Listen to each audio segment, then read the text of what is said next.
ਸਤਿਨਾਮ ਵਾਹਿਗੁਰੂ ਸਾਹਿਬ ਜੀ। ਖਾਣ ਉਖਾਣ ਕੱਢ ਆਣ ਦੇ, ਨਿਰਮੋਲਕ ਹੀਰਾ। ਜੌਹਰੀਆਂ ਹੱਥ ਆਮਦਾ, ਓਏ ਗਹਿਰ ਗੰਭੀਰਾ।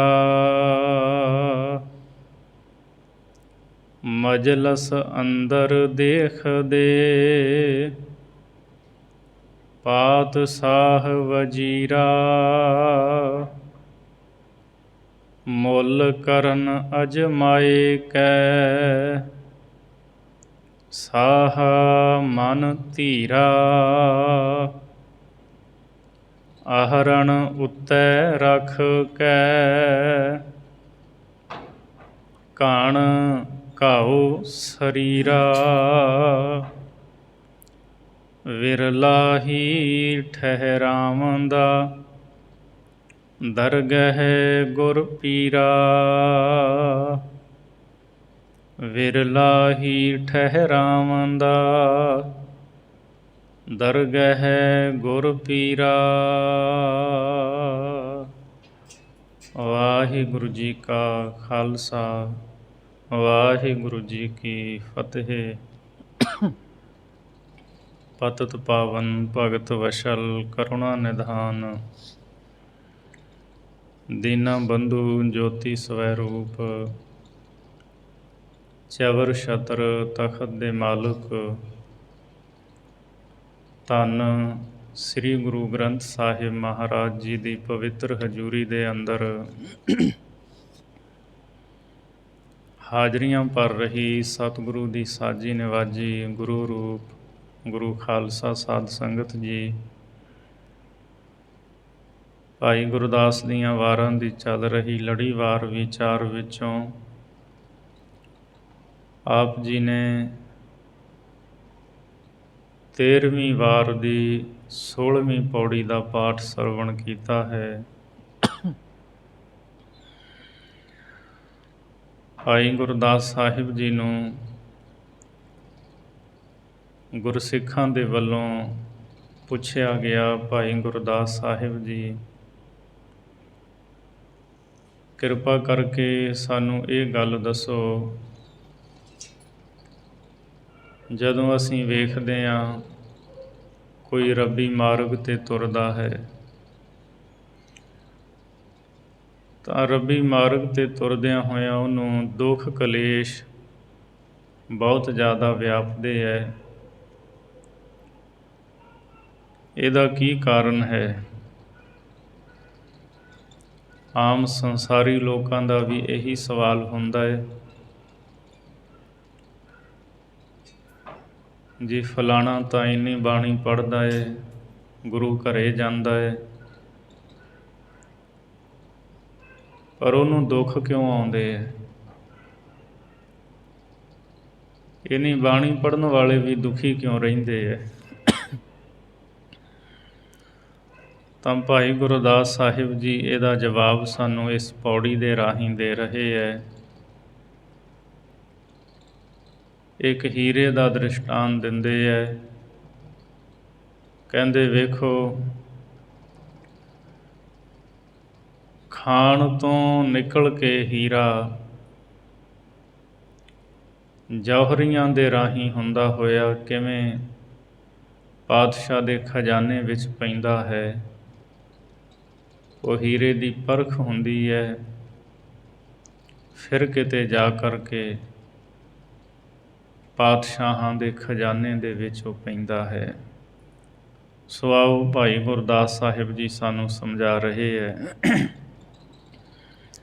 ਖਾਣ ਉਖਾਣ ਕੱਢ ਆਣ ਦੇ, ਨਿਰਮੋਲਕ ਹੀਰਾ। ਭਾਈ ਗੁਰਦਾਸ ਸਾਹਿਬ ਜੀ ਕਹਿੰਦੇ ਹੈ, ਹੀਰੇ ਜਿਹੜੇ ਆ ਉਹ ਖਾਣਾਂ ਦੇ ਵਿੱਚੋਂ ਨਿਕਲਦੇ ਹੈ। ਖਾਣ ਨੂੰ ਪੁੱਟ ਕੇ ਨਿਰਮੋਲਕ ਹੀਰੇ ਨੂੰ ਕੱਢ ਕੇ ਲੈ ਕੇ ਆਉਂਦੇ ਹੈ। ਜੌਹਰੀਆਂ ਹੱਥ ਆਵੰਦਾ ਓਏ ਗਹਿਰ ਗੰਭੀਰਾ। ਫਿਰ ਉਹ ਗਹਿਰ ਗੰਭੀਰਾ ਜਿਹੜਾ ਹੀਰਾ ਹੈ ਨਾ ਕੀਮਤੀ, ਉਹ ਪਹਿਲੋਂ ਤਾਂ ਖਾਣ ਪੁੱਟ ਕੇ ਖਾਣ ਦੇ ਵਿੱਚੋਂ ਕੱਢਿਆ ਜਾਂਦਾ ਹੈ। ਫਿਰ ਉਹ ਜਿਹੜੇ ਜੌਹਰੀ ਨੇ ਪਰਖ ਕਰਨ ਵਾਲੇ, ਉਹਨਾਂ ਜੌਹਰੀਆਂ ਦੇ ਹੱਥ ਦੇ ਵਿੱਚ ਆਉਂਦਾ ਹੈ। ਮਜਲਸ ਅੰਦਰ ਦੇਖਦੇ ਪਾਤਸ਼ਾਹ ਵਜ਼ੀਰਾ। ਫਿਰ ਜੌਹਰੀ ਲੋਕ ਜਿਹੜੇ ਹੁੰਦੇ ਆ ਉਸ ਹੀਰੇ ਨੂੰ ਵੇਚਦੇ ਹੈ। ਪਾਤਸ਼ਾਹ ਦੀ ਮਜਲਸ ਦੇ ਵਿੱਚ, ਉਹਦੀ ਸਭਾ ਦੇ ਵਿੱਚ, ਉਹਦੇ ਦਰਬਾਰ ਦੇ ਵਿੱਚ ਵਜ਼ੀਰ ਅਤੇ ਪਾਤਸ਼ਾਹ ਨੂੰ ਆਪ ਵੇਖਦਾ ਹੈ ਉਸ ਹੀਰੇ ਨੂੰ। ਮੁੱਲ ਕਰਨ ਅਜਮਾਏ ਕੈ ਸਾਹਾ ਮਨ ਧੀਰਾ। ਫਿਰ ਜਿਹੜੇ ਸ਼ਾਹ ਹਨ, ਜਿਨ੍ਹਾਂ ਦੇ ਮਨ ਵਿੱਚ ਧੀਰਜ ਹੈ, ਉਸ ਹੀਰੇ ਨੂੰ ਅਜਮਾ ਕੇ ਭਾਵ ਪਰਖ ਕਰਕੇ ਉਸ ਹੀਰੇ ਦਾ ਮੁੱਲ ਕਰਦੇ ਹੈ। ਕਿਉਂਕਿ ਪਾਤਸ਼ਾਹ ਲੋਕ ਜਿਹੜੇ ਹੁੰਦੇ ਆ, ਰਾਜੇ ਮਹਾਰਾਜੇ, ਉਹਨਾਂ ਨੂੰ ਹੀਰਿਆਂ ਦਾ ਬੜਾ ਸ਼ੌਂਕ ਹੁੰਦਾ ਹੈ। ਉਹ ਆਪਣੇ ਖਜ਼ਾਨੇ ਵਿੱਚ ਕੀਮਤੀ ਤੋਂ ਕੀਮਤੀ ਹੀਰੇ ਰੱਖਦੇ ਹੈ। ਭਾਈ ਗੁਰਦਾਸ ਜੀ ਕਹਿੰਦੇ ਪਾਤਸ਼ਾਹ ਦੀ ਮਜਲਸ ਦੇ ਵਿੱਚ, ਉਹਦੇ ਦਰਬਾਰ ਦੇ ਵਿੱਚ ਜਦੋਂ ਜੌਹਰੀ ਹੀਰਾ ਲੈ ਕੇ ਆਉਂਦਾ ਹੈ, ਫਿਰ ਸ਼ਾਹ ਲੋਕ ਜਿਹੜੇ ਨੇ ਨਾ ਉਸ ਹੀਰੇ ਦੀ ਪਰਖ ਕਰਦੇ ਹੈ। ਉਹਦੀ ਪਰਖ ਕਿਵੇਂ ਹੁੰਦੀ ਹੈ? ਆਹਰਣ ਉੱਤੇ ਰੱਖ ਕੇ ਘਣ ਘਾਓ ਸਰੀਰਾ। ਉਸ ਹੀਰੇ ਨੂੰ ਅਹਰਣ ਉੱਤੇ ਰੱਖ ਕੇ, ਲੁਹਾਰ ਦੇ ਕੋਲ ਜਿਹੜੀ ਅਹਰਣ ਹੁੰਦੀ ਹੈ ਨਾ, ਜਿਹਦੇ ਉੱਤੇ ਉਹ ਲੋਹੇ ਨੂੰ ਕੁੱਟਦਾ ਹੈ, ਤਾਂ ਵੱਡੀ ਜਿਹੜੀ ਆਹਰਣ ਹੁੰਦੀ ਹੈ, ਉਸ ਆਹਰਣ ਦੇ ਉੱਤੇ ਉਸ ਹੀਰੇ ਨੂੰ ਰੱਖ ਕੇ ਘਣ ਘਾਓ ਸਰੀਰਾ, ਜਿਹੜਾ ਘਣ ਹੁੰਦਾ ਨਾ, ਲੋਹੇ ਦਾ ਵਦਾਨ ਕਹਿ ਲਓ, ਹਥੌੜਾ ਕਹਿ ਲਓ, ਉਹ ਹਥੌੜਾ ਉਸ ਹੀਰੇ ਦੇ ਉੱਤੇ ਮਾਰਿਆ ਜਾਂਦਾ ਹੈ। ਆਹਰਣ ਉੱਤੇ ਰੱਖ ਕੇ ਹਥੌੜੇ ਦੀਆਂ ਸੱਟਾਂ ਉਸ ਹੀਰੇ 'ਤੇ ਮਾਰੀਆਂ ਜਾਂਦੀਆਂ ਨੇ। ਜੇ ਤੇ ਹੀਰਾ ਹੋਵੇ ਨਕਲੀ, ਉਹਦੇ ਚਾਟੀ ਕਈ ਟੁਕੜੇ ਹੋ ਜਾਂਦੇ ਹੈ। ਅਸਲੀ ਹੀਰਾ ਆਹਰਣ ਉੱਤੇ ਰੱਖ ਕੇ ਹਥੌੜਿਆਂ ਦੇ ਨਾਲ ਸੱਟਾਂ ਮਾਰਨ ਦੇ ਨਾਲ ਵੀ ਟੁੱਟਦਾ ਨਹੀਂ ਹੈ। ਉਹ ਇੰਨਾ ਮਜ਼ਬੂਤ ਹੁੰਦਾ ਹੈ, ਥੋੜ੍ਹਾ ਜਿੰਨਾ ਦਾਗ ਵੀ ਉਸ ਹੀਰੇ ਦੇ ਉੱਤੇ ਨਹੀਂ ਪੈਂਦਾ। ਭਾਈ ਗੁਰਦਾਸ ਸਾਹਿਬ ਜੀ ਕਹਿੰਦੇ, ਵੇਖੋ ਉਸ ਹੀਰੇ ਦੀ ਪਰਖ ਹੋਈ, ਆਹਰਣ ਉੱਤੇ ਉਹਨੂੰ ਹਥੌੜੇ ਦੇ ਨਾਲ ਸੱਟਾਂ ਮਾਰੀਆਂ, ਅਤੇ ਜਿਹੜਾ ਅਸਲੀ ਹੀਰਾ ਨਾ, ਫਿਰ ਉਹਨੂੰ ਜਿਹੜੇ ਰਾਜੇ ਲੋਕ ਨੇ ਨਾ, ਪਾਤਸ਼ਾਹ ਵਜ਼ੀਰ, ਉਸ ਹੀਰੇ ਨੂੰ ਉਹਦਾ ਮੁੱਲ ਪਾਉਂਦੇ ਹੈ, ਉਹਨੂੰ ਖਰੀਦ ਲੈਂਦੇ ਹੈ ਅਤੇ ਆਪਣੇ ਖਜ਼ਾਨੇ ਦੇ ਵਿੱਚ ਉਸ ਹੀਰੇ ਨੂੰ ਰੱਖਦੇ ਹੈ। ਭਾਈ ਗੁਰਦਾਸ ਜੀ ਕਹਿੰਦੇ, ਵੇਖੋ ਇੱਕ ਹੀਰੇ ਨੂੰ ਪਾਤਸ਼ਾਹ ਦੇ ਖਜ਼ਾਨੇ ਤੱਕ ਪਹੁੰਚਣ ਵਾਸਤੇ ਕਿੰਨੀ ਪਰਖ ਕਰਵਾਉਣੀ ਪਈ। ਖਾਣ ਪੁੱਟੀਆਂ, ਖਾਣਾਂ ਦੇ ਵਿੱਚੋਂ ਹੀਰਾ ਨਿਕਲਿਆ, ਉੱਥੋਂ ਖਾਣਾਂ ਤੋਂ ਨਿਕਲ ਕੇ ਜੌਹਰੀਆਂ ਦੇ ਕੋਲ ਗਿਆ। ਪਹਿਲਾਂ ਉਹਨਾਂ ਨੇ ਪਰਖ ਕੀਤੀ, ਫਿਰ ਉਹ ਜੌਹਰੀ ਪਾਤਸ਼ਾਹ ਦੀ ਮਜਲਸ ਦੇ ਵਿੱਚ, ਉਹਦੀ ਸਭਾ ਦੇ ਵਿੱਚ ਲੈ ਕੇ ਆਉਂਦੇ ਹੈ। ਵਜ਼ੀਰ ਲੋਕ, ਰਾਜੇ ਲੋਕ ਵੇਖਦੇ ਹੈ, ਫਿਰ ਉਹਦੀ ਪਰਖ ਕੀਤੀ ਜਾਂਦੀ ਹੈ। ਸੱਟਾਂ ਪੈਂਦੀਆਂ ਉਸ ਹੀਰੇ ਨੂੰ, ਫਿਰ ਕਿਤੇ ਜਾ ਕੇ ਉਹ ਪਾਤਸ਼ਾਹ ਦੇ ਖਜ਼ਾਨੇ ਵਿੱਚ ਪੈਂਦਾ ਹੈ। ਰੱਬੀ ਮਾਰਗ 'ਤੇ ਜਿਹੜੇ ਚੱਲਣ ਵਾਲੇ ਨੇ ਨਾ, ਪਰਮਾਤਮਾ ਨੇ ਆਪਣੇ ਖਜ਼ਾਨੇ ਵਿੱਚ ਪਾਉਣਾ ਹੁੰਦਾ ਹੈ, ਅਤੇ ਬੜੀਆਂ ਪਰਖਾਂ ਹੁੰਦੀਆਂ ਨੇ। ਉਹਨਾਂ ਦੀ ਮਾਨਸਿਕ ਪਰਖ ਹੁੰਦੀ ਹੈ, ਦੁੱਖ ਆਉਂਦੇ ਹੈ। ਜਿਹੜੇ ਬੰਦਗੀ ਭਗਤੀ ਦੇ ਮਾਰਗ 'ਤੇ ਚੱਲਦੇ ਹੈ, ਇਹ ਨਹੀਂ ਵੀ ਉਹਨਾਂ ਨੂੰ ਦੁੱਖ ਨਹੀਂ ਆਉਂਦੇ। ਜੇ ਆਪਾਂ ਇਹੀ ਗੱਲ ਮਨ ਵਿੱਚ ਰੱਖ ਕੇ ਕੋਈ ਰੱਬ ਦੇ ਮਾਰਗ 'ਤੇ ਚੱਲੇ, ਜੀ ਬੰਦਗੀ ਕਰਨ ਦੇ ਨਾਲ ਸੁੱਖ ਮਿਲਦੇ ਹੈ, ਤਾਂ ਇਹ ਗੱਲ ਮਨ 'ਚੋਂ ਭੁਲੇਖਾ ਕੱਢ ਦਿਓ। ਦੁੱਖ ਆਉਣੇ ਨੇ, ਪਰਖਾਂ ਹੋਣੀਆਂ ਨੇ, ਅਤੇ ਬੜੀਆਂ ਬੜੀਆਂ ਵੱਡੀਆਂ ਪਰਖਾਂ ਹੋਣੀਆਂ ਨੇ। ਅਤੇ ਜੇ ਇਹਨਾਂ ਪਰਖਾਂ ਦੁੱਖਾਂ ਕਲੇਸ਼ਾਂ ਦੇ ਵਿੱਚ ਬੰਦਾ ਡੋਲੇ ਨਾ, ਪੂਰਾ ਪੱਕਾ ਰਵੇ, ਦ੍ਰਿੜ ਇਰਾਦੇ ਵਾਲਾ, ਅਡੋਲ ਰਹੇ, ਕਮਜ਼ੋਰ ਨਾ ਹੋਵੇ, ਅਤੇ ਫਿਰ ਪਰਮਾਤਮਾ ਆਪਣੇ ਖਜ਼ਾਨੇ ਦੇ ਵਿੱਚ ਉਹਨੂੰ ਪਾ ਲੈਂਦਾ, ਆਪਣੀ ਦਰਗਾਹ ਦੇ ਵਿੱਚ ਥਾਂ ਦੇ ਦਿੰਦਾ ਹੈ। ਪਰਖ ਹੁੰਦੀ ਹੈ ਮਨੁੱਖੀ ਜੀਵਨ ਦੀ, ਜਿਹੜੇ ਤਾਂ ਰੱਬੀ ਮਾਰਗ 'ਤੇ ਚੱਲਦੇ ਹੈ। ਸੋ ਭਾਈ ਗੁਰਦਾਸ ਜੀ ਕਹਿੰਦੇ ਹੀਰੇ ਵਾਲੀ ਵੇਖ ਲਓ, ਉਸ ਹੀਰੇ ਨੂੰ ਕਿੰਨਾ ਪਰਖਿਆ ਗਿਆ, ਸੱਟਾਂ ਪਈਆਂ, ਫਿਰ ਪਾਤਸ਼ਾਹ ਦੇ ਖਜ਼ਾਨੇ ਵਿੱਚ ਪਿਆ। ਇਸੇ ਤਰ੍ਹਾਂ ਵਿਰਲਾ ਹੀ ਠਹਿਰਾਵੰਦਾ, ਦਰਗਹਿ ਗੁਰ ਪੀਰਾ। ਗੁਰੂ ਪੀਰ ਦੀ ਦਰਗਾਹ ਦੇ ਵਿੱਚ, ਉਹਦੇ ਦਰਬਾਰ ਦੇ ਵਿੱਚ ਕੋਈ ਵਿਰਲਾ ਹੀ ਠਹਿਰਦਾ ਹੈ। ਵਿਰਲੇ ਹੁੰਦੇ ਨੇ ਜਿਹੜੇ ਗੁਰੂ ਦੀ ਸਭਾ ਵਿੱਚ, ਗੁਰੂ ਦੇ ਦਰਬਾਰ ਵਿੱਚ ਇਸ ਦਰ 'ਤੇ ਠਹਿਰਦੇ ਨੇ। ਨਹੀਂ ਤਾਂ ਜਦੋਂ ਥੋੜ੍ਹੀ ਜਿਹੀ ਕਸਵੱਟੀ ਲੱਗਦੀ ਹੈ ਨਾ, ਥੋੜ੍ਹੀ ਜਿਹੀ ਪਰਖ ਕਰਦਾ ਹੈ ਗੁਰੂ, ਅਤੇ ਬਹੁਤੇ ਤਾਂ ਫਿਰ ਇਹ ਰਾਹ ਛੱਡ ਕੇ ਭੱਜ ਜਾਂਦੇ ਹੈ। ਸਾਨੂੰ ਤਾਂ 5 ਸਾਲ ਹੋ ਗਏ ਗੁਰਦੁਆਰੇ ਜਾਂਦਿਆਂ ਨੂੰ, ਰੋਜ਼ ਮੱਥਾ ਟੇਕਦੇ ਹਾਂ, ਕਥਾ ਕੀਰਤਨ ਸੁਣਦੇ ਹਾਂ, ਬਾਣੀ ਪੜ੍ਹਦੇ ਹਾਂ, ਦੁੱਖ ਫਿਰ ਵੀ ਆਇਆ, ਗਵਾਂਢੀ ਸਾਡਾ ਸੁਖੀ ਹੈ। ਉਹ ਬਸ ਇਹਨਾਂ ਗੱਲਾਂ ਦੇ ਵਿੱਚ ਹੀ ਪੈ ਰਹਿੰਦੇ, ਇੰਨੇ 'ਚ ਹੀ ਭੱਜ ਜਾਂਦੇ ਹੈ। ਭਾਈ ਗੁਰਦਾਸ ਜੀ ਕਹਿੰਦੇ ਰੱਬ ਨੇ ਹੀਰੇ ਪਾਉਣੇ ਆਪਣੇ ਖਜ਼ਾਨੇ ਵਿੱਚ, ਆਪਣੀ ਦਰਗਾਹ ਦੇ ਵਿੱਚ, ਉਹਨੇ ਆ ਕੱਚੇ ਪਿੱਲੇ ਨਹੀਂ ਰੱਖਣੇ। ਵੇਖਣ ਨੂੰ ਤਾਂ ਉਹ ਜਿਹੜੇ ਕੱਚ ਦੇ ਹੁੰਦੇ ਆ, ਬਲੌਰ ਦੇ, ਉਹ ਵੀ ਹੀਰੇ ਹੀ ਨਜ਼ਰ ਆਉਂਦੇ ਹੈ, ਪਰ ਅਸਲੀ ਹੀਰੇ ਤੇ ਉਹਨਾਂ ਦੇ ਵਿੱਚ ਤਾਂ ਬਹੁਤ ਜ਼ਿਆਦਾ ਅੰਤਰ ਹੁੰਦਾ ਹੈ। ਉਹ ਤਾਂ ਇੱਕ ਹਥੌੜੇ ਦੀ ਸੱਟ ਨਹੀਂ ਸਹਾਰਦੇ, ਉੱਥੇ ਹੀ ਪਤਾ ਨਹੀਂ ਭੁਰ ਜਾਂਦੇ ਆ, ਕਿੰਨੇ ਟੁਕੜੇ ਹੋ ਜਾਂਦੇ ਹੈ।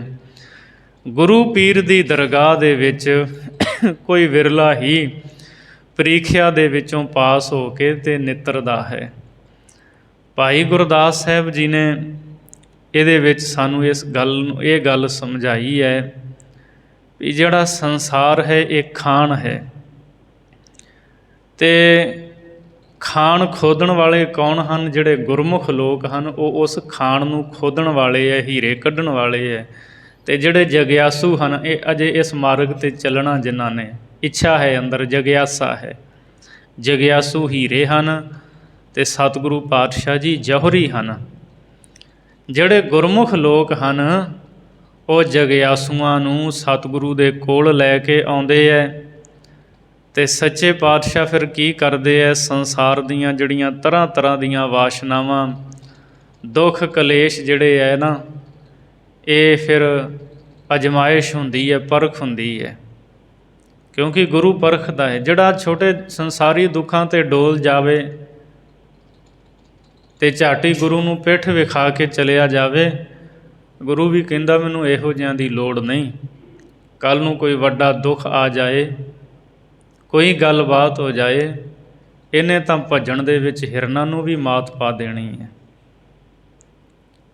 ਪਾਤਸ਼ਾਹ ਦਾ ਗੁਰੂ ਗ੍ਰੰਥ ਸਾਹਿਬ ਦੀ ਬਾਣੀ 'ਚ ਬਚਨ ਹੈ, ਸਾਹਿਬ ਸੰਕਟ ਵੈ ਸੇਵਕ ਭੱਜੈ, ਚਿਰੰਕਾਲ ਨਾ ਜੀਵੈ ਦੋਊ ਕੁਲ ਲੱਜੈ। ਮਹਾਰਾਜ ਕਹਿੰਦੇ ਜੇ ਮਾਲਕ ਦੇ ਉੱਤੇ ਕੋਈ ਸੰਕਟ ਆ ਪਵੇ ਨਾ, ਉਹਦਾ ਸੇਵਕ ਜਿਹੜਾ ਉਹ ਭੱਜ ਜਾਵੇ, ਉਹ ਬਹੁਤਾ ਸਮਾਂ ਜਿਉਂਦਾ ਨਹੀਂ। ਲੋਕ ਪਰਲੋਕ ਦੇ ਵਿੱਚ ਉਹ ਆਪਣੀ ਇੱਜ਼ਤ ਗਵਾ ਲੈਂਦਾ ਹੈ ਵੀ ਇਹਦੇ ਮਾਲਕ ਨੂੰ ਵਿਪਤਾ ਦਾ ਸਮਾਂ ਆਇਆ ਸੀ, ਇਹ ਸਾਥ ਛੱਡ ਕੇ ਚਲਿਆ ਗਿਆ। ਧੰਨ ਸਨ ਉਹ ਗੁਰੂ ਪਿਆਰੇ, ਐਨੇ ਕਸ਼ਟ ਐਨੇ ਦੁੱਖ ਸਹਾਰੇ, ਪਰ ਸਤਿਗੁਰੂ ਪਾਤਸ਼ਾਹ ਜੀ ਦਾ ਕਦੇ ਸਾਥ ਨਹੀਂ ਛੱਡਿਆ ਉਹਨਾਂ ਨੇ। ਕਲਗੀਧਰ ਪਾਤਸ਼ਾਹ ਮਹਾਰਾਜ ਸਤਿਗੁਰੂ ਦਾ ਸਾਥ ਨਹੀਂ ਛੱਡਿਆ। ਜੇ ਕੁਝ ਸਮੇਂ ਲਈ ਸਤਿਗੁਰੂ ਤੋਂ ਵੱਖ ਵੀ ਹੋਏ, ਬਿਦਾਵਾ ਲਿਖਿਆ, ਬਸ ਕੁਝ ਕੁ ਸਮੇਂ ਦੀ ਖੇਡ ਸੀ, ਉਹ ਵਿਛੋੜੇ ਦਾ ਦੁੱਖ ਨਹੀਂ ਝੱਲਿਆ ਗਿਆ। ਅਤੇ ਫਿਰ ਮਹਾਰਾਜ ਸੱਚੇ ਪਾਤਸ਼ਾਹ ਜੀ ਦੇ ਚਰਨਾਂ ਦੇ ਵਿੱਚ ਆਪ ਸਾਰੇ ਜਾਣਦੇ ਹੋ ਕਿਵੇਂ ਉਹ ਜਾਨਾਂ ਹੂਲ ਕੇ ਲੜੇ, ਸ਼ਹਾਦਤਾਂ ਪ੍ਰਾਪਤ ਕੀਤੀਆਂ, ਆਪਣਾ ਲਹੂ ਡੋਲਿਆ, ਅਤੇ ਸਤਿਗੁਰੂ ਕਲਗੀਧਰ ਜੀ ਤੋਂ ਬਿਦਾਵਾ ਪੜਵਾ ਲਿਆ ਸੀ। ਮਹਾਰਾਜ ਇਹ ਵਿਛੋੜੇ ਦਾ ਦੁੱਖ ਨਹੀਂ ਝੱਲਿਆ ਜਾ ਸਕਦਾ। ਧੰਨ ਸਨ ਉਹ ਗੁਰੂ ਪਿਆਰੇ ਜਿਨ੍ਹਾਂ ਨੇ ਗੁਰੂ ਦਾ ਸਾਥ ਨਹੀਂ ਛੱਡਿਆ। ਗੁਰੂ ਤੇਗ ਬਹਾਦਰ ਮਹਾਰਾਜ ਜੀ ਦੀ ਸ਼ਹਾਦਤ ਹੁੰਦੀ ਹੈ, ਨਾਲ 3 ਸਿੱਖਾਂ ਦੀ ਸ਼ਹਾਦਤ ਹੁੰਦੀ ਹੈ। ਭਾਈ ਮਤੀ ਦਾਸ ਨੂੰ ਕਿਹਾ ਜਾਂਦਾ, ਇੱਕ ਪਾਸੇ ਤੇਰਾ ਗੁਰੂ ਹੈ, ਇੱਕ ਪਾਸੇ ਤੈਨੂੰ ਬੇਗਮਾਂ ਦੇ ਡੋਲੇ ਮਿਲਣਗੇ, ਹੀਰੇ ਜਵਾਹਰਾਤ, ਧਨ ਦੌਲਤ ਅਥਾਹ ਮਿਲੇਗੀ, ਬਸ ਗੁਰੂ ਦਾ ਸਾਥ ਛੱਡ ਦੇ, ਗੁਰੂ ਦੀ ਸਿੱਖੀ ਛੱਡ ਦੇ, ਤੇ ਵੇਖ ਦੌਲਤ ਹੀ ਦੌਲਤ। ਕਿਤੇ ਉਹਨਾਂ ਸਿੱਖੀ ਛੱਡ ਦਿੱਤੀ? ਬਿਲਕੁਲ ਨਹੀਂ। ਭਾਈ ਮਤੀ ਦਾਸ, ਭਾਈ ਸਤੀ ਦਾਸ, ਭਾਈ ਦਿਆਲਾ ਜੀ ਕਿੰਨੇ ਵੱਡੇ ਦੁੱਖ ਸਹਾਰ ਲਏ, ਪਰ ਗੁਰੂ ਦਾ ਸਾਥ ਨਹੀਂ ਛੱਡਿਆ, ਸਿੱਖੀ ਨਹੀਂ ਛੱਡੀ। ਏਡੀਆਂ ਵੱਡੀਆਂ ਪਰਖਾਂ ਹੋ ਕੇ ਫਿਰ ਗੁਰੂ ਚਰਨਾਂ ਵਿੱਚ ਸਦਾ ਲਈ ਵਾਸ ਮਿਲਿਆ, ਗੁਰੂ ਦੇ ਦਰਬਾਰ ਵਿੱਚ ਪ੍ਰਵਾਨ ਹੋਏ। ਇੱਥੇ ਤਾਂ ਥੋੜ੍ਹਾ ਜਿਹਾ ਦੁੱਖ ਆ ਜਾਵੇ, ਬੰਦਾ ਉਹ ਗੁਰੂ ਨੂੰ ਬੁਰਾ ਭਲਾ ਕਹਿਣ ਲੱਗ ਪੈਂਦਾ ਹੈ, ਸਾਥ ਛੱਡ ਜਾਂਦਾ, ਬੇਮੁਖ ਬਣ ਜਾਂਦਾ। ਐਸੇ ਦੁਨੀਆ 'ਚ ਬਹੁਤ ਸਾਰੇ ਲੋਕ ਨੇ ਅਸਲ ਵਿੱਚ ਮਾਨਸਿਕ ਰੋਗੀ। ਕੋਈ ਦੁੱਖ ਆ ਗਿਆ, ਉਹ ਗੁਰੂ ਨੂੰ ਕਹਿੰਦੇ ਐ ਕਿ ਅਸੀਂ ਤਾਂ ਗੁਰੂ ਨੂੰ ਮੰਨਦੇ ਸੀ, ਗੁਰੂ ਨੇ ਕੀ ਕੀਤਾ ਸਾਡੇ ਵਾਸਤੇ। ਉਹਨਾਂ ਝੱਲੇ ਲੋਕਾਂ ਨੂੰ ਪੁੱਛਣਾ ਹੋਵੇ ਵੀ ਭਲਿਓ ਕਦੇ ਇਤਿਹਾਸ ਪੜ੍ਹ ਕੇ ਤਾਂ ਵੇਖੋ, ਜੋ ਸਤਿਗੁਰੂ ਨੇ ਕੁਰਬਾਨੀਆਂ ਕੀਤੀਆਂ ਦੁਨੀਆ 'ਚ ਕੌਣ ਕਰ ਸਕਦਾ? ਕੋਈ ਨਹੀਂ। ਆਦੇ ਨਾ ਰਹੇ ਨੇ। ਧੰਨ ਗੁਰੂ ਅਰਜੁਨ ਦੇਵ ਸੱਚੇ ਪਾਤਸ਼ਾਹ ਜੀ ਦਾ ਸ਼ਹੀਦੀ ਦਿਹਾੜਾ ਆਉਣਾ ਹੈ, ਅਤੇ ਸਤਿਗੁਰੂ ਗੁਰੂ ਅਰਜੁਨ ਦੇਵ ਮਹਾਰਾਜ ਜੀ ਤੱਤੀ ਤਵੀ 'ਤੇ ਬੈਠ ਗਏ, ਸੀਸ ਵਿੱਚ ਤੱਤਾ ਰੇਤਾ ਪਵਾ ਲਿਆ। ਪਰ ਜੋ ਸਤਿਗੁਰੂ ਨੇ ਸਿਧਾਂਤ ਦਿੱਤਾ, ਜੋ ਗੱਲਾਂ ਹਕੂਮਤ ਵੱਲੋਂ ਕਹੀਆਂ ਗਈਆਂ, ਮਹਾਰਾਜ ਨੇ ਕਿਹਾ ਜੋ ਅਸੀਂ ਕਿਹਾ ਉਹ ਸੱਚ ਹੈ। ਇੱਥੋਂ ਤੱਕ ਕਿਹਾ ਗਿਆ ਗ੍ਰੰਥ ਦੇ ਵਿੱਚ ਸਾਡੇ ਪੈਗੰਬਰ ਦੀ ਸਿਫਤ ਲਿਖੋ। ਮਹਾਰਾਜ ਨੇ ਕਿਹਾ ਇਹਦੇ ਵਿੱਚ ਸਿਰਫ ਇੱਕ ਅਕਾਲ ਪੁਰਖ ਦੀ ਸਿਫਤ ਲਿਖੀ ਗਈ ਹੈ, ਪਰਮੇਸ਼ਰ ਦੀਆਂ ਸਿਫਤਾਂ ਨੇ। ਕਿਸੇ ਦੇ ਕਹਿਣ 'ਤੇ ਕੋਈ ਇਹਦੇ ਵਿੱਚ ਬਚਨ ਵਾਧ ਘਾਟ ਨਹੀਂ ਕੀਤਾ ਜਾ ਸਕਦਾ। ਸੋ ਗੁਰੂ ਪੀਰ ਦੀ ਦਰਗਾਹ ਦੇ ਵਿੱਚ ਭਾਈ ਗੁਰਦਾਸ ਜੀ ਕਹਿੰਦੇ ਵਿਰਲੇ ਹੀ ਠਹਿਰਦੇ ਹੈ, ਔਰ ਪਰਖਾਂ ਵੀ ਹੁੰਦੀਆਂ ਨੇ। ਅਤੇ ਜੇ ਤਾਂ ਮਨ ਵਿੱਚ ਕੋਈ ਛਿੱਦਰ ਹੋਵੇ ਤਾਂ ਉਹਦਾ ਮਿਲਾਪ ਫਿਰ ਵਾਹਿਗੁਰੂ ਪ੍ਰਭੂ ਪਰਮਾਤਮਾ ਜੋ ਹੈ ਪਰਮੇਸ਼ਰ, ਉਹਦੇ ਨਾਲ ਨਹੀਂ ਹੁੰਦਾ। ਅਤੇ ਜੇ ਉਹਨਾਂ ਦੁੱਖਾਂ ਕਲੇਸ਼ਾਂ ਨੂੰ ਸਿੱਖ ਸਹਾਰ ਗਿਆ, ਜਗਿਆਸੂ ਅਡੋਲ ਰਿਹਾ, ਤਾਂ ਫਿਰ ਸਤਿਗੁਰੂ ਕਿਰਪਾ ਕਰਦੇ ਹੈ, ਪਰਮਾਤਮਾ ਦੇ ਨਾਲ ਉਹਦਾ ਮੇਲ ਕਰਾ ਦਿੰਦੇ ਹੈ। ਸੋ ਫਿਰ ਉਹ ਹੀਰਾ ਬਣ ਜਾਂਦਾ, ਅਤੇ ਹੀਰਾ ਜਿਹੜਾ ਨਾ ਉਹ ਰੱਬ ਦੇ ਖਜ਼ਾਨੇ ਵਿੱਚ ਪੈ ਜਾਂਦਾ ਹੈ। ਇਸ ਲਈ ਇਹ ਦੁੱਖ, ਇਹ ਰੋਗ ਸਾਡੇ ਜੀਵਨ ਵਿੱਚ ਆਉਂਦੇ ਹੈ, ਪਰਖਾਂ ਹੁੰਦੀਆਂ ਨੇ, ਔਰ ਫਿਰ ਸੱਟਾਂ ਸਹਾਰ ਕੇ ਉਹ ਹੀਰਾ ਖਜ਼ਾਨੇ ਵਿੱਚ ਜਾ ਪੈਂਦਾ ਹੈ। ਇਸ ਤੋਂ ਅਗਲੀ ਪੌੜੀ ਜੋ 17ਵੀਂ ਪੌੜੀ ਹੈ, ਭਾਈ ਗੁਰਦਾਸ ਸਾਹਿਬ ਜੀ ਇਹਦੇ ਵਿੱਚ ਗੁਰਮੁਖਾਂ ਦਾ ਚਾਲਾ ਦੱਸਦੇ ਹੈ, ਗੁਰਮੁਖ ਕਿਸ ਤਰ੍ਹਾਂ ਚੱਲਦੇ ਹੈ। ਤਰ ਡੁੱਬੈ ਡੁੱਬਾ ਤਰੈ, ਪੀ ਪਿਰਮ ਪਿਆਲਾ। ਭਾਈ ਗੁਰਦਾਸ ਜੀ ਕਹਿੰਦੇ ਜਿਹੜੇ ਗੁਰਮੁਖ ਹਨ ਉਹ ਪ੍ਰੇਮ ਦਾ ਪਿਆਲਾ ਪੀਂਦੇ ਹੈ। ਪੀ ਪਿਰਮ ਪਿਆਲਾ, ਪ੍ਰੇਮ ਦਾ ਪਿਆਲਾ ਪੀ ਕੇ ਤਰ ਡੁੱਬੈ, ਸੰਸਾਰ ਵੱਲੋਂ ਤਰਿਆ ਹੋਇਆ ਇਸ ਪ੍ਰੇਮ ਪਿਆਲੇ ਵਿੱਚ ਡੁੱਬ ਜਾਂਦਾ ਹੈ। ਡੁੱਬਾ ਤਰੈ, ਅਤੇ ਜਿਹੜਾ ਰੱਬ ਵਾਲੇ ਪਾਸਿਓਂ ਡੁੱਬਾ ਹੁੰਦਾ ਨਾ, ਉਹ ਇਸ ਵਿੱਚ ਤਰ ਜਾਂਦਾ ਹੈ। ਪ੍ਰੇਮ ਦੇ ਪਿਆਲੇ ਵਿੱਚ ਗੁਰਮੁਖ ਡੁੱਬ ਜਾਂਦੇ, ਭਾਵ ਉਹਦੇ ਵਿੱਚ ਮਸਤ ਹੋ ਜਾਂਦੇ, ਲੀਨ ਹੋ ਜਾਂਦੇ ਨੇ ਪ੍ਰੇਮ ਦੇ ਪਿਆਲੇ ਵਿੱਚ। ਪ੍ਰੇਮ ਦੇ ਪਿਆਲੇ ਦਾ ਸਰੂਰ ਹੀ ਕੋਈ ਵੱਖਰਾ ਹੈ। ਸੋ ਨਿਰੰਕਾਰ ਵਾਲੇ ਪਾਸੇ ਜਿਉਂਦੇ ਹੈ, ਨਿਰੰਕਾਰ ਵਾਲੇ ਪਾਸੇ ਲੱਗ ਕੇ ਉਹ ਡੁੱਬੇ ਹੋਏ ਤਰ ਜਾਂਦੇ ਹੈ। ਜਿਣ ਹਾਰੈ ਹਾਰੈ ਜਿਣੈ, ਇਹੋ ਗੁਰਮੁਖ ਚਾਲਾ। ਕਹਿੰਦੇ ਗੁਰਮੁਖਾਂ ਦਾ ਚਾਲਾ ਇਹ ਹੈ, ਜਿਣ ਹਾਰੈ ਜਿੱਤੇ ਹੋਏ ਹਾਰਦੇ ਹੈ ਅਤੇ ਹਾਰੇ ਹੋਏ ਜਿੱਤਦੇ ਹੈ। ਭਾਵ ਇਹ ਹੈ ਵੀ ਜੋ ਹਉਮੈ ਦੇ ਆਸਰੇ ਸੰਸਾਰ ਵਿੱਚ ਜਿੱਤਦਾ ਨਾ, ਵੀ ਮੈਂ ਫਲਾਣੇ ਨੂੰ ਜਿੱਤ ਲਿਆ, ਫਲਾਣੇ ਨੂੰ ਜਿੱਤ ਲਿਆ, ਜੋ ਹਉਮੈ ਦੇ ਆਸਰੇ ਸਾਰਿਆਂ ਨੂੰ ਜਿੱਤਦਾ ਹੈ, ਉਹ ਇਹ ਜਦੋਂ ਇਸ ਮਾਰਗ 'ਤੇ ਆਉਂਦਾ ਨਾ, ਇੱਥੇ ਆ ਕੇ ਹਉਮੈ ਦਾ ਤਿਆਗ ਕਰਨ ਰੂਪ ਉਹ ਹਾਰ ਜਾਂਦਾ ਹੈ। ਹਉਮੈ ਨੂੰ ਛੱਡ ਦਿੰਦਾ, ਉਹ ਸਾਰੀ ਉਮਰ ਹਉਮੈ ਨਹੀਂ ਚੁੱਕੀ ਰੱਖਦਾ, ਉਹ ਇੱਥੇ ਆ ਕੇ ਹਾਰ ਜਾਂਦਾ। ਉਹ ਨਿਮਰਤਾ ਧਾਰਨ ਕਰ ਲੈਂਦਾ ਹੈ, ਨਿਉ ਕੇ ਰਹਿੰਦਾ ਹੈ, ਅਤੇ ਜਿਹੜੀ ਸਮੁੱਚੀ ਮਾਇਆ ਹੈ ਨਾ ਉਹਨੂੰ ਜਿੱਤ ਲੈਂਦਾ ਹੈ। ਇਸ ਤਰ੍ਹਾਂ ਦੇ ਗੁਰਮੁਖਾਂ ਦਾ ਚਾਲਾ ਹੈ। ਜਿਣ ਹਾਰੈ ਹਾਰੈ ਜਿਣੈ, ਜਿੱਤਿਆ ਹੋਇਆ ਹਾਰਦਾ ਹੈ। ਜਿਨ੍ਹਾਂ 'ਚ ਹਉਮੈ ਦੇ ਆਸਰੇ ਕਹਿੰਦਾ ਸੀ ਨਾ, ਮੈਂ ਫਲਾਣੇ ਨੂੰ ਜਿੱਤ ਲਿਆ ਜਿੱਤ ਲਿਆ, ਜਦੋਂ ਪ੍ਰੇਮ ਪਿਆਲਾ ਪੀ ਲੈਂਦਾ ਹੈ ਫਿਰ ਉਹ ਨਿਮਰਤਾ ਧਾਰਨ ਕਰ ਲੈਂਦਾ ਹੈ, ਨਿਉ ਕੇ ਰਹਿੰਦਾ। ਅਤੇ ਲੋਕ ਕਹਿੰਦੇ ਇਹ ਤਾਂ ਹਾਰ ਗਿਆ ਸਾਡੇ ਤੋਂ। ਇਹ ਨਹੀਂ ਪਤਾ ਵੀ ਉਹ ਹਾਰਿਆ ਨਹੀਂ, ਉਹਦਾ ਤਾਂ ਇੱਕ ਗੁਣ ਹੈ, ਉਸ ਗੁਣ ਨੂੰ ਉਹਨੇ ਧਾਰਨ ਕੀਤਾ ਹੈ।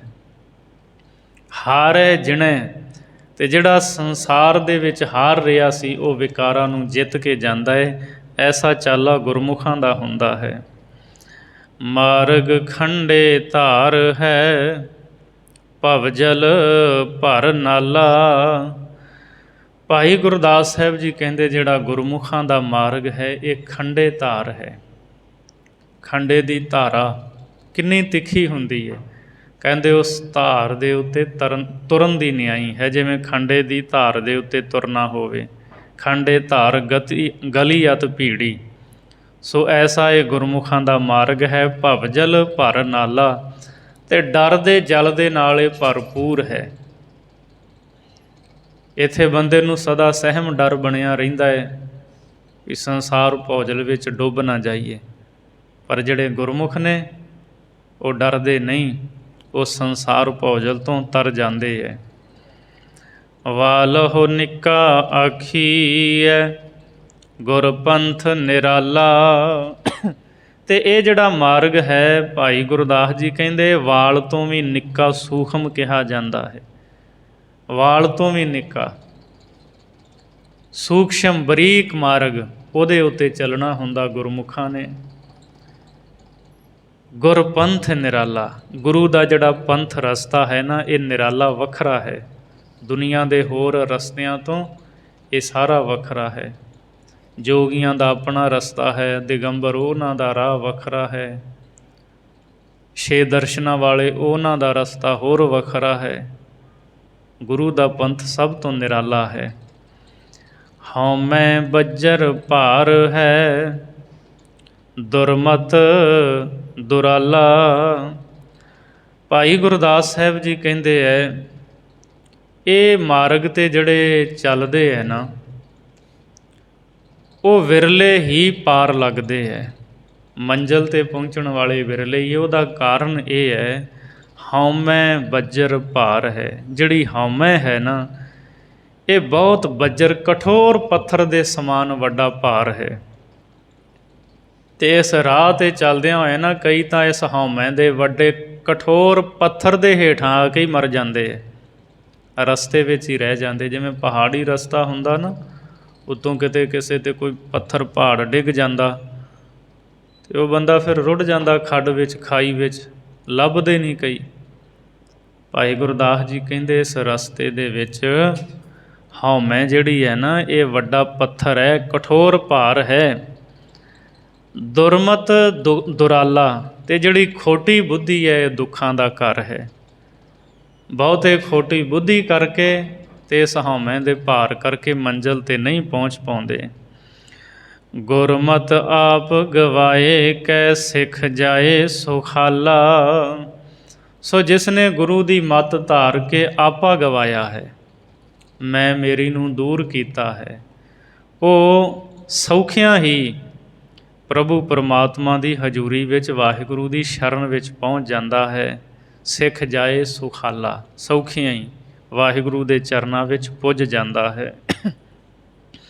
ਅਗਲੀ 18ਵੀਂ ਪੌੜੀ ਵਿੱਚ ਭਾਈ ਗੁਰਦਾਸ ਸਾਹਿਬ ਜੀ ਜੋ ਬੋਹੜ ਦਾ ਦਰਖਤ ਹੁੰਦਾ ਹੈ ਉਹਦੇ ਤੋਂ ਉਪਦੇਸ਼ ਦਿੰਦੇ ਹੈ ਕਿ ਜਿਵੇਂ ਬੋਹੜ ਦਾ ਦਰਖਤ ਹੁੰਦਾ ਨਾ, ਵੱਡਾ ਫਲੀਭੂਤ ਸੰਘਣੀ ਛਾਂ ਵਾਲਾ, ਉਹ ਬੋਹੜ ਦੇ ਦਰਖਤ ਵਰਗੇ ਹੁੰਦੇ ਆ। ਗੁਰਮੁਖ ਉਹਨਾਂ ਦੀ ਵੀ ਸੰਘਣੀ ਛਾਂ ਹੁੰਦੀ ਹੈ ਪਰ ਉਪਕਾਰੀ ਹੁੰਦੇ ਹੈ। ਉਹ ਹੁਣ ਦ੍ਰਿਸ਼ਟਾਂਤ ਦੇ ਰਹੇ ਹੈ। ਧਰਤ ਵੜੈ ਵੜ ਬੀਓ ਹੋਏ, ਜੜ ਅੰਦਰ ਜੰਮੈ। ਭਾਈ ਗੁਰਦਾਸ ਸਾਹਿਬ ਜੀ ਕਹਿੰਦੇ ਜਿਹੜਾ ਬੋਹੜ ਹੈ ਨਾ, ਬੋਹੜ ਬੀਜ ਦਾ ਰੂਪ ਬਣ ਕੇ, ਬੋਹੜ ਦਾ ਬੀਜ ਬੜਾ ਬਰੀਕ ਹੁੰਦਾ ਹੈ। ਬੋਹੜ ਉਹ ਬੀਜ ਰੂਪ ਹੋ ਕਰਕੇ ਧਰਤੀ ਦੇ ਵਿੱਚ ਧੱਸਦਾ, ਭਾਵ ਧਰਤੀ ਦੇ ਵਿੱਚ ਵੜਦਾ ਹੈ। ਧਰਤ ਵੜੈ ਵੜ ਬੀਓ ਹੋਏ, ਜੜ ਅੰਦਰ ਜੰਮੈ। ਅਤੇ ਉਸ ਦੀ ਜੜ ਜਿਹੜੀ ਹੈ ਧਰਤੀ ਦੇ ਵਿੱਚ ਅੰਦਰ ਉੱਗਦੀ ਹੈ। ਬੋਹੜ ਦਾ ਛੋਟਾ ਜਿਹਾ ਬੀਜ ਹੈ ਤਾਂ ਉਹ ਬੋਹੜ ਹੀ, ਪਰ ਉਹ ਬੀਜ ਰੂਪ ਵਿੱਚ ਹੈ, ਆਕਾਰ ਨਹੀਂ ਹੈ ਅਜੇ ਉਹਦਾ। ਅਤੇ ਉਹਦਾ ਬੀਜ ਜਦੋਂ ਧਰਤੀ ਵਿੱਚ ਵੜਦਾ ਹੈ ਫਿਰ ਉਹਦੀਆਂ ਜੜ੍ਹਾਂ ਜਿਹੜੀਆਂ ਨਾ ਉਹ ਧਰਤੀ ਦੇ ਵਿੱਚ ਪੈਦਾ ਹੁੰਦੀਆਂ ਨੇ। ਹੋਏ ਬਰੂਟਾ ਚੋਹ ਚੋਹਾ, ਮੂਲ ਡਾਲ ਧਰਮੈ। ਅਤੇ ਉਹ ਬੋਹੜ ਦਾ ਬੀਜ ਜਦੋਂ ਧਰਤੀ ਤੋਂ ਬਾਹਰ ਨਿਕਲਦਾ ਹੈ ਫਿਰ ਉਹ ਬੂਟਾ ਹੋ ਕੇ ਲਿਸ਼ਕਦਾ ਹੈ, ਚੋਹ ਚੋਹਾ। ਆਪਾਂ ਵੇਖਦੇ ਹਾਂ ਨਾ ਬੋਹੜ ਜਦੋਂ ਉਹਦੀਆਂ ਜਿਹੜੀਆਂ ਨਵੇਂ ਪੱਤੇ ਕਰੂੰਬਲਾਂ, ਉਹ ਹਰੇ ਰੰਗ ਦੇ ਨਹੀਂ ਹੁੰਦੇ, ਉਹ ਸੁਰਖ ਜਿਹਾ ਰੰਗ ਹੁੰਦਾ ਉਹਨਾਂ ਦਾ ਹੋਰ। ਭਾਈ ਗੁਰਦਾਸ ਜੀ ਕਹਿੰਦੇ ਉਹ ਚੋਹ ਚੋਹਾ, ਉਹ ਬੂਟਾ ਜਦੋਂ ਧਰਤੀ 'ਚੋਂ ਨਿਕਲਦਾ ਨਾ ਉਹ ਲਿਸ਼ਕਦਾ ਹੈ। ਮੂਲ ਡਾਲ ਧਰਮੈ, ਜੜ੍ਹਾਂ ਅਤੇ ਡਾਲ ਟਾਹਣੀਆਂ ਨੂੰ ਧਾਰਨ ਕਰਦਾ ਹੈ। ਹੌਲੀ ਹੌਲੀ ਉਹ ਵੱਧਦਾ ਫੁੱਲਦਾ ਹੈ। ਬਿਰਖ ਆਕਾਰ ਬਿਥਾਰ ਕਰ, ਬਹੁ ਜਟਾ ਪਲਮੈ। ਫਿਰ ਉਹ ਬਿਰਖ ਦਾ ਆਕਾਰ ਧਾਰਨ ਕਰ ਲੈਂਦਾ ਹੈ, ਵੱਡਾ ਰੁੱਖ। ਉਹ ਬੀਜ ਉੱਗਿਆ, ਜੜ੍ਹਾਂ ਧਰਤੀ 'ਚ ਲੱਗੀਆਂ, ਉੱਤੇ ਸ਼ਾਖਾਵਾਂ ਟਾਹਣੀਆਂ ਹੋਣ ਲੱਗ ਪੈਂਦੀਆਂ ਨੇ। ਬਿਰਛ ਦੇ ਉਸ ਸਰੂਪ ਦਾ ਵਿਸਥਾਰ ਹੁੰਦਾ ਹੈ। ਬਹੁ ਜਟਾ ਪਲਮੈ, ਅਤੇ ਉਹਦੀਆਂ ਬਹੁਤ ਸਾਰੀਆਂ ਜਟਾਂ ਜਿਹੜੀਆਂ ਜੜਾਵਾਂ ਉਹ ਹੇਠਾਂ ਨੂੰ ਲਮਕਦੀਆਂ ਨੇ। ਪਲਮੈ ਤੋਂ ਭਾਵ ਹੇਠਾਂ ਨੂੰ ਲਮਕਦੀਆਂ। ਆਪਾਂ ਬੋਹੜ ਵੇਖਦੇ ਹਾਂ ਨਾ, ਜਿਹਨੂੰ ਤੁਸੀਂ ਬੋਹੜ ਦੀ ਦਾੜੀ ਵੀ ਕਹਿ ਦਿੰਦੇ ਆ, ਉਹਦੀਆਂ ਉਹ ਜੜ੍ਹਾਂ ਜੀਆਂ, ਬੋਹੜ ਦੀਆਂ ਜੜ੍ਹਾਂ ਜਿਹੜੀਆਂ ਨਾ ਹੇਠਾਂ ਨੂੰ ਲਮਕਦੀਆਂ, ਇਸ ਤਰ੍ਹਾਂ ਬੋਹੜ ਉਹਨਾਂ ਜੜ੍ਹਾਂ ਨੂੰ ਹੇਠਾਂ ਲਮਕਾਉਂਦਾ ਹੈ। ਜਟਾ ਲਟਾ ਮਿਲ ਧਰਤ ਵਿੱਚ, ਹੋਏ ਮੂਲ ਅਗੰਮੈ। ਉਸ ਬੋਹੜ ਦੀਆਂ ਜੜ੍ਹਾਂ ਦੀਆਂ ਜਿਹੜੀਆਂ ਡਾਲੀਆਂ ਉਹ ਧਰਤੀ ਨਾਲ ਮਿਲ ਕੇ ਫਿਰ ਮੁੱਢ ਬਣ ਕੇ ਉਮਗ ਪੈਂਦੀਆਂ ਨੇ। ਉਹਦੀਆਂ ਉਹ ਜਟਾਵਾਂ ਧਰਤੀ ਦੇ ਨਾਲ ਆ ਮਿਲਦੀਆਂ, ਉਹ ਧਰਤੀ ਵਿੱਚ ਲੱਗ ਜਾਂਦੀਆਂ, ਉੱਥੋਂ ਹੋਰ ਅੱਗੇ ਬੋਹੜ ਦਾ ਵਿਸਥਾਰ ਹੋਈ ਜਾਂਦਾ।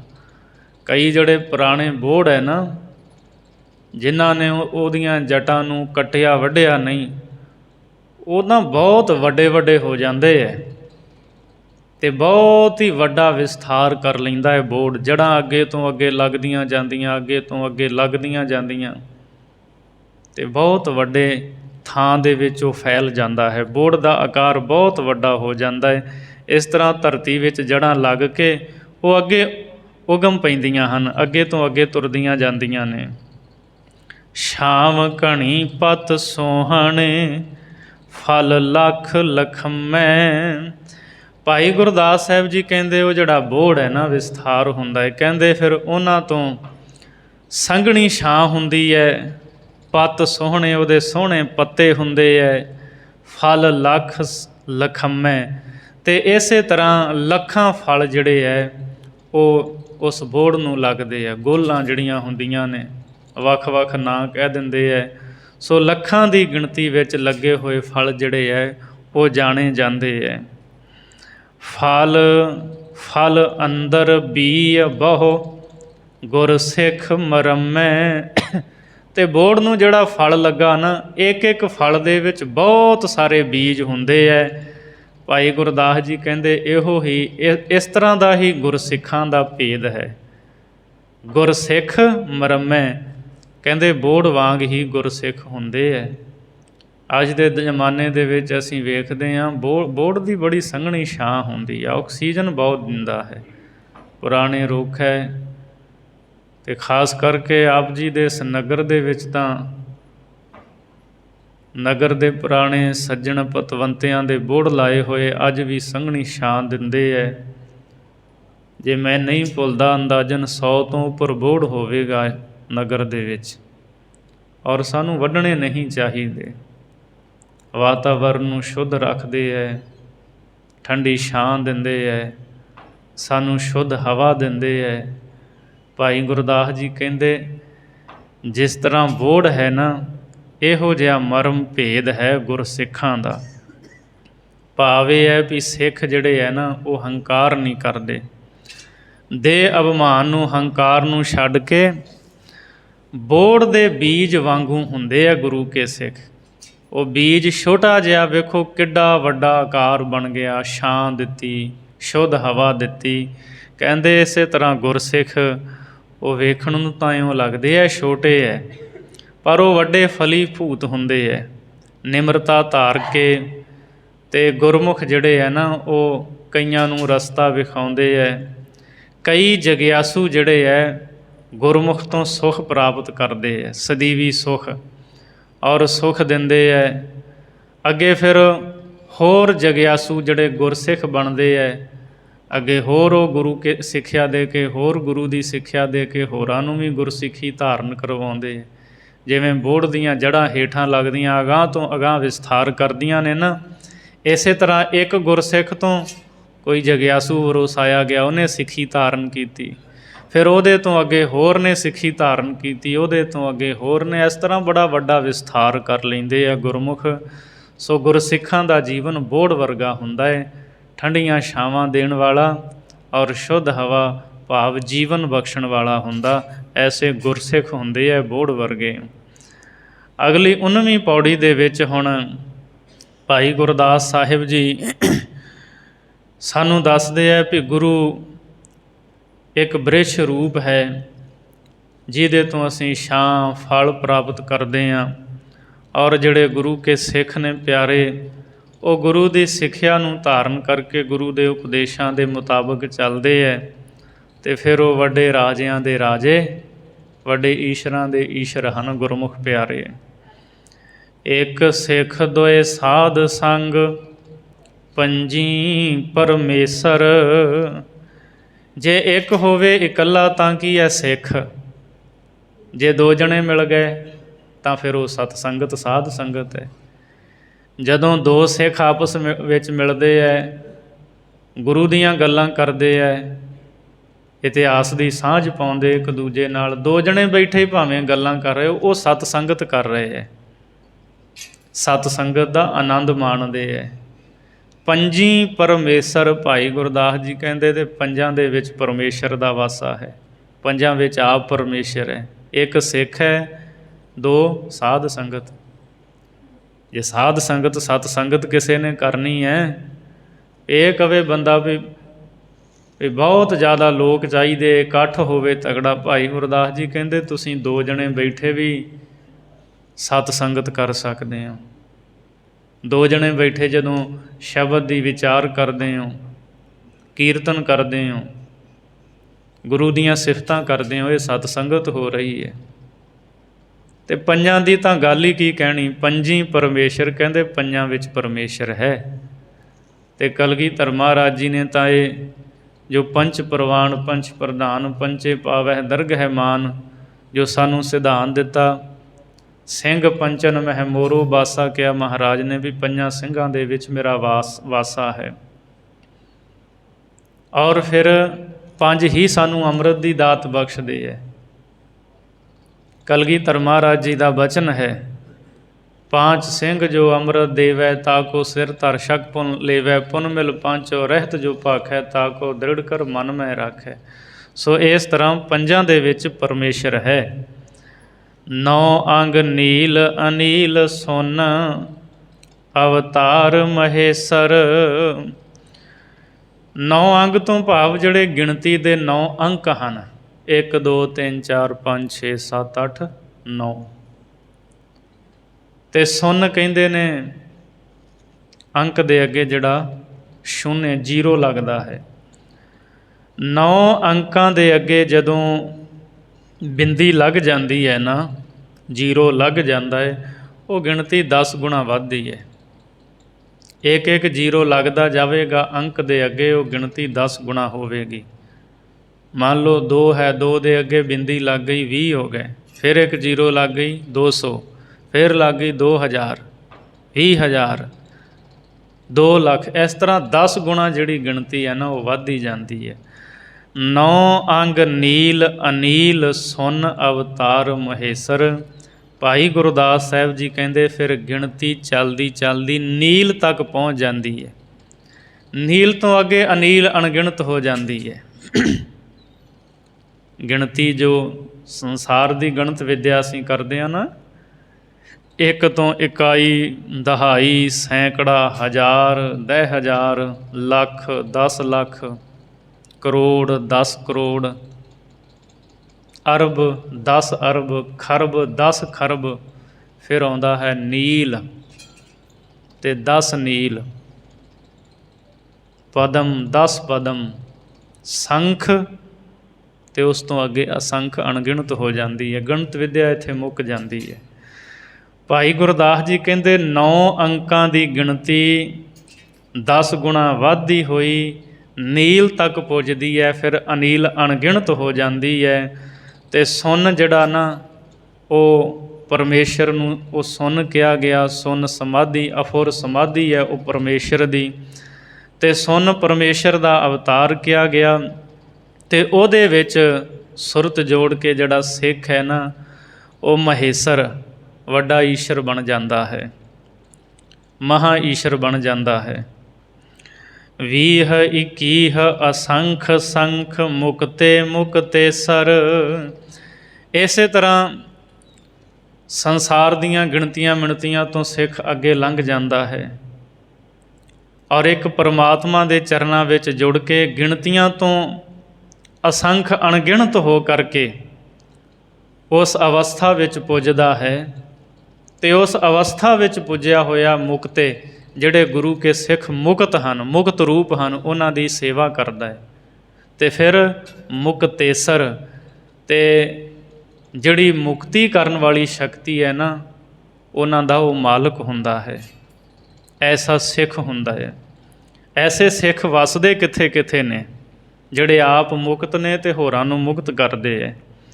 ਨਗਰ ਨਗਰ ਮੈਂ ਸਹੰਸ ਸਿੱਖ, ਦੇਸ ਦੇਸ ਲਖੇਸਰ। ਭਾਈ ਗੁਰਦਾਸ ਜੀ ਕਹਿੰਦੇ ਨਗਰ ਨਗਰ ਦੇ ਵਿੱਚ ਹਜ਼ਾਰਾਂ ਸਿੱਖ ਹਨ, ਦੇਸ਼ਾਂ ਦੇਸ਼ਾਂ ਵਿੱਚ ਲੱਖਾਂ ਸਿੱਖ ਹਨ। ਇੱਕ ਹੀ ਸਿੱਖ ਹੋਵੇ ਉਹੀ ਮੁਕਤੀ ਕਰ ਦਿੰਦਾ ਹੈ। ਪ੍ਰੇਮਾ ਭਗਤੀ ਦੇ ਮਾਰਗ 'ਤੇ ਸਾਰਿਆਂ ਨੂੰ ਚਲਾ ਕੇ, ਅਤੇ ਨਗਰਾਂ ਨਗਰਾਂ ਵਿੱਚ ਹਜ਼ਾਰਾਂ, ਦੇਸ਼ਾਂ ਦੇਸ਼ਾਂ ਵਿੱਚ ਲੱਖਾਂ ਐਸੇ ਸਿੱਖ ਹਨ ਬੰਦਗੀ ਕਰਨ ਵਾਲੇ। ਇੱਕ ਦੂੰ ਬਿਰਖਾਹੁ ਲੱਖ ਫਲ, ਫਲ ਬੀਅ ਲੋਮੇਸਰ। ਭਾਈ ਗੁਰਦਾਸ ਸਾਹਿਬ ਜੀ ਹੁਣ ਸਾਨੂੰ ਦੱਸਦੇ ਹੈ, ਕਹਿੰਦੇ ਇੱਕ ਰੁੱਖ ਤੋਂ ਲੱਖਾਂ ਫਲ ਪ੍ਰਾਪਤ ਹੁੰਦੇ ਹੈ। ਇੱਕ ਦੂੰ ਬਿਰਖਾਹੁ ਲੱਖ ਫਲ, ਫਲ ਬੀਅ ਲੋਮੇਸਰ। ਅਤੇ ਅੱਗੇ ਫਲ ਦੇ ਵਿੱਚ ਅਨੇਕਾਂ ਹੀ ਜਿਹੜੇ ਬੀਜ ਨੇ ਉਹ ਮਿਲੇ ਹੋਏ ਹੁੰਦੇ ਹੈ। ਭੋਗ ਭੁਗਤ ਰਾਜੇਸੁਰਾ, ਜੋਗ ਜੁਗਤ ਜੋਗੇਸਰ। ਇਸੇ ਤਰ੍ਹਾਂ ਜਿਹੜੇ ਗੁਰਮੁਖ ਪਿਆਰੇ ਹਨ, ਜਿਵੇਂ ਇੱਕ ਬਿਰਸ਼ ਦੇ ਵਿੱਚ ਉਹਦੇ ਤੋਂ ਲੱਖਾਂ ਫਲ, ਅਤੇ ਫਲਾਂ ਦੇ ਵਿੱਚ ਕਈ ਬੀਜ ਹੁੰਦੇ ਹੈ। ਗੁਰੂ ਕੀ ਹੈ? ਇਹ ਦਰਖਤ ਹੈ। ਅਤੇ ਇਸ ਦਰਖਤ ਨੂੰ ਫਲ ਕਿਹੜੇ ਲੱਗੇ? ਜਿਹੜੇ ਗੁਰਸਿੱਖ ਹਨ ਉਹ ਫਲ ਹਨ। ਫਲਾਂ ਦੇ ਅੰਦਰ ਬੀਜ ਕਿਹੜੇ? ਗੁਰੂ ਦੀ ਜਿਹੜੀ ਸਿੱਖਿਆ ਗੁਰਸਿੱਖ ਦੇ ਅੰਦਰ ਟਿਕੀ ਹੈ ਨਾ, ਇਹ ਇਸ ਫਲ ਦੇ ਵਿੱਚ ਬੀਜ ਹੈ। ਅਤੇ ਇਹ ਸਿੱਖਿਆ ਅੱਗੇ ਫਿਰ ਹੋਰਾਂ ਨੂੰ ਦੇ ਕੇ ਜਗਿਆਸੂਆਂ ਨੂੰ ਗੁਰਸਿੱਖ ਬਣਾਉਂਦੇ ਆ। ਇਸ ਤਰ੍ਹਾਂ ਲਾਹਾ ਪ੍ਰਾਪਤ ਹੁੰਦਾ ਹੈ। ਔਰ ਅਖੀਰਲੀ ਪੰਕਤੀ ਵਿੱਚ ਇਸ ਪੌੜੀ ਦੀ ਭਾਈ ਗੁਰਦਾਸ ਜੀ ਕਹਿੰਦੇ ਜਿਹੜੇ ਗੁਰਸਿੱਖ ਨੇ ਨਾ, ਉਹ ਭੋਗ ਭੁਗਤ ਰਾਜੇਸੁਰਾ, ਜੋਗ ਜੁਗਤ ਜੋਗੇਸਰ।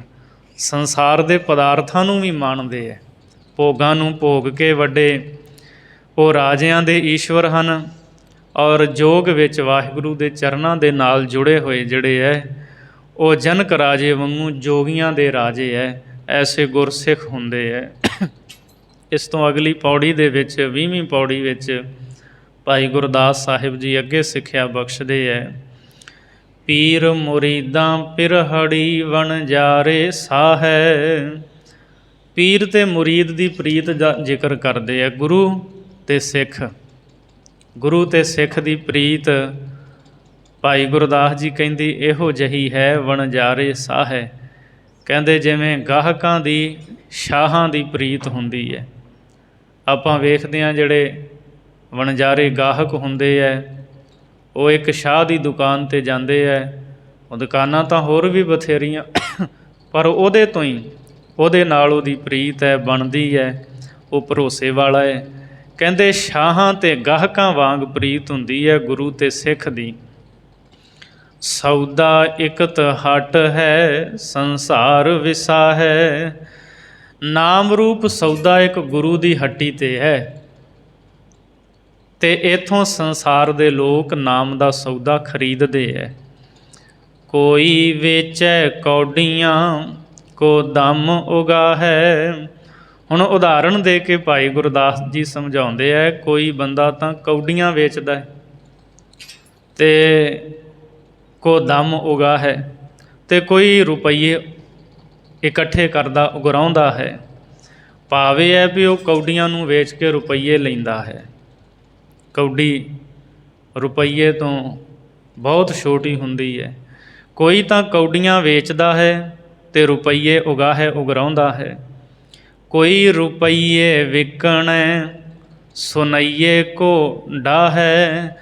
ਅਤੇ ਕੋਈ ਫਿਰ ਰੁਪਈਏ ਵੇਚ ਕੇ ਰੁਪਈਏ ਦੇ ਕੇ ਅਤੇ ਸੋਨਾ ਖਰੀਦਦਾ ਹੈ, ਅਤੇ ਉਸ ਸੋਨੇ ਨੂੰ ਫਿਰ ਸੁਨਿਆਰ ਦੇ ਕੋਲ ਜਿਹੜਾ ਨਾ ਡਾਹੇ ਦਾ ਅਰਥ ਹੈ ਸ਼ੁੱਧ ਕੀਤਾ ਜਾਂਦਾ, ਵੀ ਇਹ ਜਿਹੜਾ ਨਾ ਨਕਲੀ ਨਾ ਹੋਵੇ, ਸੋ ਸ਼ੁੱਧ ਕੀਤਾ ਜਾਵੇ। ਸੋ ਉਸ ਸੋਨੇ ਨੂੰ ਪ੍ਰਾਪਤ ਕਰ ਲੈਂਦਾ ਸ਼ੁੱਧ ਕਰਕੇ। ਕੋਈ ਰਤਨ ਵਣੰਜਦਾ ਕਰ ਸਿਫਤ ਸਲਾਹ ਹੈ। ਕੋਈ ਫਿਰ ਇਹਦੇ ਤੋਂ ਅੱਗੇ ਰਤਨਾਂ ਦਾ ਵਪਾਰ ਕਰਦਾ, ਰਤਨ ਖਰੀਦਦਾ ਹੈ, ਅਤੇ ਫਿਰ ਉਸ ਰਤਨ ਖਰੀਦੇ ਹੋਏ ਦੀ ਸਿਫਤ ਕਰਦਾ, ਬੜਾ ਅਮੋਲਕ ਹੈ, ਸ਼ੁੱਧ ਹੈ, ਚਮਕ ਬੜੀ ਹੈ ਇਸ ਦੀ, ਉਹਦੀਆਂ ਸਿਫਤਾਂ ਕਰਦਾ ਹੈ। ਵਣਜ ਸੁਪੱਤਾ ਸਾਹ ਨਾਲ ਵੇ ਸਾਹੋ ਨਿਭਾਹੈ। ਭਾਈ ਗੁਰਦਾਸ ਜੀ ਕਹਿੰਦੇ ਸੁਪੱਤਾ, ਸੁਪੱਤਾ ਕਹਿੰਦੇ ਜਿਹੜਾ ਭਰੋਸੇ ਵਾਲਾ, ਭਰੋਸੇ ਵਾਲੇ ਕਹਿੰਦੇ ਸ਼ਾਹ ਦੇ ਨਾਲ ਹੀ ਵਪਾਰ ਕਰਨਾ ਚਾਹੀਦਾ ਹੈ। ਵੇ ਸਾਹੋ ਨਿਭਾਹੈ, ਕਿਉਂਕਿ ਉਹ ਤੁਹਾਡੇ ਭਰੋਸੇ ਨੂੰ ਪੂਰਾ ਨਿਭਾਉਂਦਾ ਹੈ। ਦੁਨੀਆ ਵਿੱਚ ਕਈ ਸੁਪੱਤੇ ਹੁੰਦੇ ਅਤੇ ਕਈ ਕੁਪੱਤੇ ਹੁੰਦੇ ਹੈ। ਸੁਪੱਤੇ ਦਾ ਮਤਲਬ ਹੁੰਦਾ ਭਰੋਸੇ ਵਾਲਾ, ਐਸਾ ਸ਼ਾਹ ਜੀ ਦੇ 'ਤੇ ਭਰੋਸਾ ਹੈ, ਅਤੇ ਕੁਪੱਤਾ ਉਹਦਾ ਕੀ ਪਤਾ ਉਹ ਮੁੱਕਰ ਜਾਏ। ਅਤੇ ਸਿਆਣੇ ਕਹਿੰਦੇ ਮਰੇ ਮੁੱਕਰੇ ਦਾ ਕੀ ਇਲਾਜ ਹੈ ਭਾਈ। ਮੁੱਕਰਾ ਮਰਿਆ ਬੰਦਾ ਇੱਕ ਹੀ ਬਰਾਬਰ ਹੈ, ਜਿਹੜਾ ਮੁੱਕਰ ਹੀ ਗਿਆ। ਸੋ ਇਸ ਲਈ ਭਾਈ ਗੁਰਦਾਸ ਜੀ ਕਹਿੰਦੇ ਜਿਹੜਾ ਭਰੋਸੇ ਵਾਲਾ ਸ਼ਾਹ ਹੈ ਨਾ, ਉਹਦੇ ਨਾਲ ਵਪਾਰ ਕਰੋ, ਉਹ ਤੁਹਾਡੇ ਭਰੋਸੇ ਨੂੰ ਕਦੇ ਟੁੱਟਣ ਨਹੀਂ ਦੇਵੇਗਾ। ਅਤੇ ਭਰੋਸੇ ਵਾਲਾ ਸ਼ਾਹੂਕਾਰ ਹੈ ਸਤਿਗੁਰੂ, ਸੱਚਾ ਗੁਰੂ।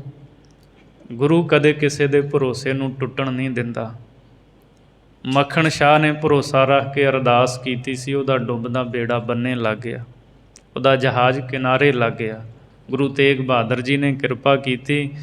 ਇਸ ਲਈ ਭਾਈ ਗੁਰਦਾਸ ਜੀ ਕਹਿੰਦੇ ਨਾਮ ਰਤਨ ਜਿਹੜਾ ਨਾ ਉਹਦਾ ਵਪਾਰ ਕਰੋ। ਕਈ ਕੌਡੀਆਂ 'ਤੇ ਰੁਕੇ ਹੋਏ ਹੈ, ਕਈ ਰੁਪਈਆਂ 'ਤੇ, ਕਈ ਸੋਨੇ 'ਤੇ, ਅਤੇ ਫਿਰ ਕਈ ਜਿਹੜੇ ਆ ਰਤਨਾਂ ਦਾ ਵਪਾਰ। ਨਾਮ ਰਤਨ ਹੈ ਅਤੇ ਗੁਰੂ ਸ਼ਾਹੂਕਾਰ ਹੈ। ਗੁਰੂ ਦੇ ਕੋਲੋਂ ਸੋ ਸ਼ਰਧਾ ਦੀ ਪੂੰਜੀ ਦੇ ਕਰਕੇ ਆਪਣੇ ਮਨ ਵਿੱਚ ਸ਼ਰਧਾ ਰੱਖ ਕੇ ਨਾਮ ਦਾ ਰਤਨ ਖਰੀਦੋ। ਅਤੇ ਗੁਰੂ ਸ਼ਾਹੂਕਾਰ ਐਸਾ ਹੈ ਜਿਹੜਾ ਸੁਪੱਤਾ ਹੈ, ਭਰੋਸੇ ਵਾਲਾ ਹੈ, ਅਤੇ ਗੁਰੂ ਭਰੋਸੇ ਜੀਵਨ ਦੇ ਬੇੜੇ ਪਾਰ ਲੱਗ ਜਾਂਦੇ ਨੇ। ਅਸੀਂ ਸਤਿਗੁਰੂ ਦੀ ਬਾਣੀ ਦਾ ਇਹ ਬਚਨ ਪੜ੍ਹਦੇ ਹਾਂ, ਦੀਨ ਦਿਆਲ ਭਰੋਸੇ ਤੇਰੇ ਸਭ ਪਰਿਵਾਰ ਚੜ੍ਹਾਇਆ ਬੇੜੇ। ਜਾਂ ਤਿਸ ਭਾਵੈ ਤਾਂ ਹੁਕਮ ਮਨਾਵੈ ਇਸ ਬੇੜੇ ਕੋ ਪਾਰ ਲੰਘਾਵੇ। ਉਹ ਤਾਂ ਜੀਵਨ ਦੇ ਬੇੜੇ ਨੂੰ ਪਾਰ ਕਰ ਦਿੰਦਾ ਹੈ। ਸਤਿਗੁਰੂ ਮਿਹਰ ਕਰਨ। ਵਿਚਾਰਾਂ ਕਰਦੇ ਹਾਂ ਭੁੱਲਾਂ ਦੀ ਖਿਮਾ ਬਖਸ਼ਣੀ, ਅਗਾਂਹ ਵਾਸਤੇ ਸੁਮੱਤ ਬਖਸ਼ਣੀ ਜੀ। ਕੋਈ ਰਤਨ ਵਣਜ ਦਾ ਕਰ ਸਿਫਤ ਸਲਾਹ ਹੈ, ਵਣਜ ਸੁਪੱਤਾ ਸ਼ਾਹ ਨਾਲ ਵੇ ਸਾਹੋ ਨਿਭਾਹੈ। ਵਾਹਿਗੁਰੂ ਜੀ ਕਾ ਖਾਲਸਾ, ਵਾਹਿਗੁਰੂ ਜੀ ਕੀ ਫਤਿਹ। ਤੂੰ ਠਾਕ